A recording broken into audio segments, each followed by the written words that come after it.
भगवते वासुदेवाय।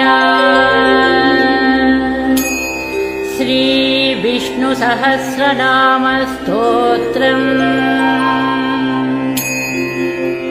शुक्लाम्बरधरं विष्णुं शशिवर्णं चतुर्भुजं प्रसन्नवदनं ध्यायेत् सर्वविघ्नोपशान्तये। व्यासं वसिष्ठनप्तारं शक्तेः पौत्रमकल्मषम् पराशरात्मजं वन्दे सुखदातं तपोनिधिम्।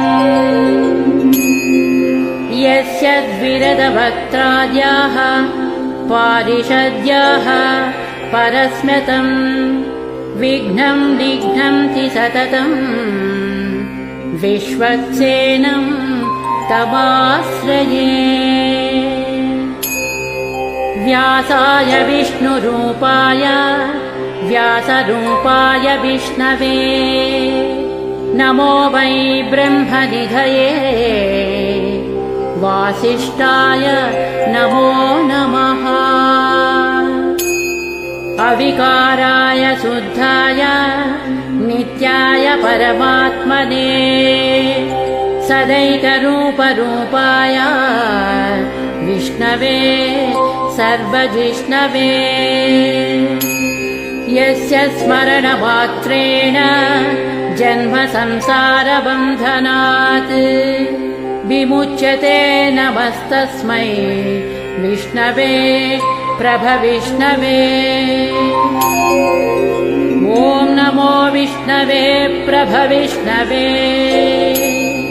सच्चिदानन्दरूपाय कृष्णया क्लिष्टकारिणे नमो वेदान्तवेद्याय गुरवे बुद्धिसाक्षिणे। कृष्णद्वैपायनं व्यासं सर्वलोकहिते रतं वेदाब्जभास्करं वन्दे समाधिनिलयं मुनिः। सहस्रमूर्तेः पुरुषोत्तमस्य सहस्रनेत्राननपादबाहो सहस्रनाम्नां स्तवनं प्रशस्तं निरुच्यते जन्मजरादिशान्त्यैः।